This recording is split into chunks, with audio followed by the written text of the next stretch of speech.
कि वाकई में आप लोग मुझे कैसे पहचान लेते हैं कि अगर किसी को इतनी इंग्लिश नहीं आती तो वो क्या करे। तरह से कोई मुझे मिलेगा और कहेगा हेलो अस्सलाम वालेकुम एंड वेलकम बैक। कैसे हैं आप सब लोग? आई होप सब लोग ठीक होंगे इंशाल्लाह, और मैं भी बिल्कुल ठीक हूँ। भाई सबसे पहले मेरा एक क्वेश्चन है, लेकिन पहले मैं आप लोगों को ये बता दूं कि व्लॉग में आज हम लोग ये ज़रूर डिस्कस करेंगे कि जिन लोगों को यहाँ पर इंग्लिश नहीं आती वो कैसे कम्युनिकेट करें किसी इदारे से। अच्छा, अब आते हैं अपने क्वेश्चन की तरफ, और मेरा आप लोगों से ये क्वेश्चन है कि आप लोग मुझे पहचान कैसे लेते हैं? मतलब मुझे ऐसा लगता है कि जैसे मैं वीडियोज़ में सामने नहीं आती हूँ, फुली सामने नहीं आती हूँ, ठीक है, मेरा कोई फुल पर्दा भी नहीं है और मुझे कोई इस तरह का कोई सेरेमनी भी नहीं करनी कि फेस रिवीलिंग वाली। स्पेशली अगर मैं अपनी बात करूँ तो इंशाल्लाह मैं अपने लिए तो कभी भी ये पसंद नहीं करूँगी कि मैं इस तरह की कोई वीडियो बनाऊँ। लेकिन वाकई में ये मेरे लिए बहुत ज़्यादा हैरानगी की बात है कि जब कोई मुझे ये कहता है कि आप सवेरा हैं यूट्यूब वाली, और मैं खुद भी सोच में पड़ जाती हूँ कि इनको कैसे पता। खैर, अभी तो हम भगाएंगे अपने सर के दर्द को, क्योंकि जब कभी मैं अच्छा नाश्ता नहीं करके जाती हूँ या फिर साथ लंच नहीं लेके जाती हूँ तो फिर मेरे सर में कभी कभी दर्द हो जाता है। लेकिन इतना असर उस टैबलेट में नहीं था कि वो मेरे सर के दर्द को भगा सकता है जितना असर इस खाने में था। क्योंकि भाई आज मुझे ऑलरेडी ही इन्फॉर्मेशन मिल चुकी थी कि आज मेरी तरफ खाना आएगा और मुझे खाना बनाने की ज़रूरत नहीं है, और खाना भी ऐसा जिसका इंतज़ार वाकई में करना भी चाहिए था। तो आज मेरी तरफ आई थी हलीम विद नान, और साथ ही उन्होंने लेमन भी भिजवा दिया। सो स्वीट, क्योंकि लवाजमात तो पूरे होने चाहिए। और हलीम की क्या खुशबुएं थी, मतलब इतनी ज़्यादा खुशबू माशाल्लाह से, और इतने मज़े की कोई बनी थी, बहुत अच्छी। और ईमान ने ना इसको सिर्फ नीचे से ऊपर लाने में इसका क्या हाल कर दिया, मतलब शुक्र है ये गिरी नहीं। लेकिन खैर साथ होममेड नान भी थे और बहुत ही मज़ा आया। भाई बहुत बहुत शुक्रिया, ये आयशा की मम्मा ने भेजा है। कुछ लोग आयशा की मम्मा को जानते हैं भाई। तो बस अब आप समझ ही गए होंगे कि गोली से ज़्यादा खाने में असर क्यों था सर का दर्द भगाने में। क्योंकि हम लेडीज़ को अगर एक दिन खाने की छुट्टी मिल जाती है ना तो बड़ा ही मज़ा आता है, बड़ा सुकून मिलता है। लेकिन हमें जो सुकून है ना वो ज़्यादा देर रास भी नहीं आता है, क्योंकि मुझे ये पूरी छुट्टी तो नहीं मिली, हाफ़ छुट्टी लेकिन ज़रूर मिल गई थी। हाफ़ छुट्टी इसलिए कह रही हूँ क्योंकि फैमिली के लिए तो खाना आ गया था, बट मेरे हस्बैंड थोड़ा सा स्पाइसी खानों से ना अवॉइड करते हैं, तो उनके लिए मैंने मिक्स वेजिटेबल्स बनानी है। तो बस जितनी भी किस्म की वेजिटेबल्स आपके पास अवेलेबल हो ना उनको हल्का सा सौते कर लें। दूसरी साइड पे थोड़ा सा ये मसाला जैसे नॉर्मल ग्रेवी बनाते हैं उसमें ये वेजिटेबल्स ऐड कर दें। इससे ये है कि इनका कलर मेंटेन रहता है। ऐसा मेरी अम्मा फरमाती हैं, क्योंकि ये रेसिपी मेरी अम्मी की है और उन्होंने जैसा मुझे बताया था बस मैंने फॉलो कर लिया उसको। अच्छा, यहाँ वेजिटेबल्स तो बनती रहेंगी, बट आपने मेरे क्वेश्चन का आंसर मुझे देना है कि वाकई में आप लोग मुझे कैसे पहचान लेते हैं, क्योंकि आज भी मेरे साथ बिल्कुल ऐसा ही हुआ। And I was literally shocked, मतलब मुझे कुछ समझ नहीं आती कि ये कैसे हो जाता है। क्योंकि जब मुझे कोई ऐसे कहता है ना तो पहले तो मैं बहुत ज़्यादा सोच में पड़ जाती हूँ, बिल्कुल गुमसुम हो जाती हूँ कि मतलब उन्हें पता कैसे चला और ये क्या हुआ है मेरे साथ। क्योंकि ये मेरे लिए बिल्कुल अनएक्सपेक्टेड है और मैंने कभी नहीं सोचा था कि इस तरह से कोई मुझे मिलेगा और कहेगा, या ये ऐसे मेरी पहचान बन जाएगा और फ़न में स्टार्ट करने वाली चीज़ इस तरह से कन्वर्ट हो जाएगी। I never thought that. खैर, इस लाइफ जर्नी में क्या कुछ होना है ये सिर्फ अल्लाह ताला को ही मालूम होता है। जो हमारे नसीब में लिखा होता है वो हमें मिल जाता है। अच्छा, अभी आते हैं हम अपने मेन टॉपिक की तरफ। जैसे कि लास्ट वीडियो में मैंने आपको बताया था कि यहाँ पर आप किसी भी इदारे में जब कॉल करते हैं तो आप इंग्लिश में भी कम्युनिकेट कर सकते हैं, क्योंकि यहाँ पर जितने भी इदारों में बैठे हुए लोग हैं वो इंग्लिश भी बआसानी समझ लेते हैं और बोल लेते हैं। तो एक बहुत ही प्यारा सा कमेंट आया था मुझे कि अगर किसी को इतनी इंग्लिश नहीं आती तो वो क्या करे। और मुझे ये कमेंट बहुत ज़्यादा पसंद आया, क्योंकि बहुत सारे लोग इस तरह की चीज़ें पूछना चाहते हैं बट वो इतनी जुर्रत नहीं कर पाते। अच्छा, सबसे पहले तो मेरी उस सिस्टर का या ब्रदर, सॉरी अब मैं भूल गई हूँ, लेकिन जो भी थे उनका बहुत बहुत शुक्रिया कमेंट करने का। अच्छा, ये चीज़ सिर्फ एक आदमी के साथ नहीं है, हमारे बहुत सारे लोगों को ये इशू होता है।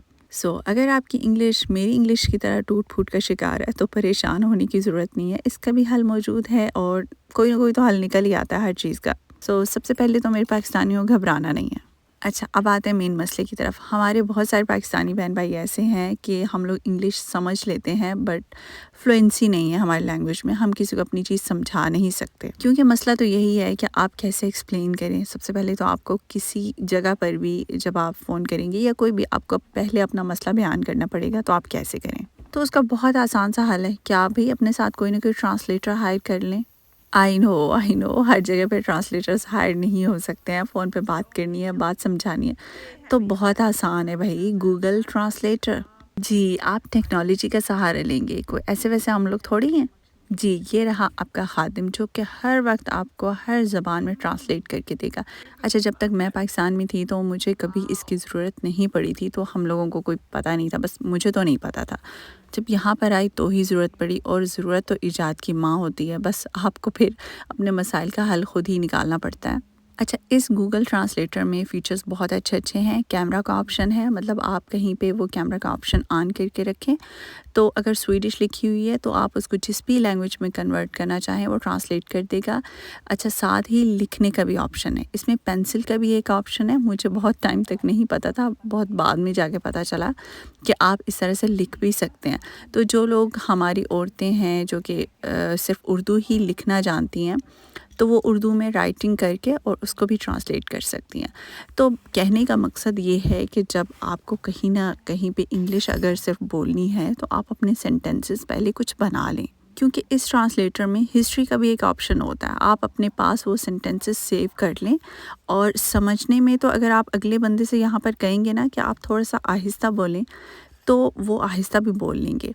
और सबसे ज़रूरी बात तो मुझे बाद में याद आ रही है, जो कि मुझे सबसे पहले करनी चाहिए थी। ख़ैर, वो बात ये है कि यहाँ पर आपको शर्माने की बिल्कुल भी ज़रूरत नहीं है कि आपकी इंग्लिश अच्छी नहीं है, क्योंकि यहाँ पर आपकी लियाकत की जांच बिल्कुल भी इंग्लिश के बोलने पर और समझने पर नहीं होगी। इंग्लिश हमारी सेकंड लैंग्वेज है, ठीक है? हमारी मदर लैंग्वेज उर्दू है, और इनको अच्छे से पता है इस चीज़ का। और जो इंसान भी सेकंड या थर्ड लैंग्वेजेस अच्छे बोल सकता है, थोड़ी बहुत भी बोल ले, समझ ले, तो ये उसकी एबिलिटी होती है, ना कि उसकी कोई कमज़ोरी कि वो उसको परफेक्ट क्यों नहीं बोलता। And last but obviously not least, क्योंकि आपको ये माइंड में रखना चाहिए कि आप एक मल्टीकल्चरल कंट्री में आ रहे हैं। यहाँ पर बहुत सारी नेशंस हैं, और मोस्टली नेशंस तो इंग्लिश बोल भी नहीं सकती, इवन उन्हें इंग्लिश का एक वर्ड भी नहीं आता। पाकिस्तानीज़ को तो बहुत सारे वर्ड्स आते हैं। अगर हम अपने एक प्योर देहात की एक औरत ले लें जो ज़्यादा स्कूल भी ना गई हो, बट फिर भी उसे कुछ ना कुछ वर्ड्स आते होंगे इंग्लिश के। अच्छा, ये तो सारा जो मसला था ना वो फ़ोन पे कम्युनिकेट करने का मसला था कि हम कैसे बात करें।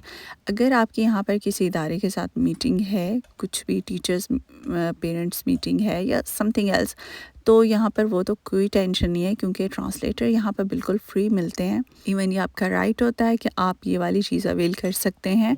आपकी कहीं पर भी अपॉइंटमेंट है, डॉक्टर के पास है या माइग्रेशन के पास है, बल्कि सम केसेस में तो जब अपॉइंटमेंट लेटर घर आता है ना, तो उसके नीचे ये लिखा हुआ होता है कि आपको ट्रांसलेटर भी चाहिए। स्टार्टिंग के जो 2-1 साल होते हैं उनमें तो ये लाजमी पूछते हैं कि आपको चाहिए, और अगर चाहिए तो किस लैंग्वेज में चाहिए, इंग्लिश में, उर्दू में। तो आप जिस भी लैंग्वेज को सिलेक्ट करेंगे वो इंशाल्लाह से आपको ट्रांसलेटर मिल जाएगा।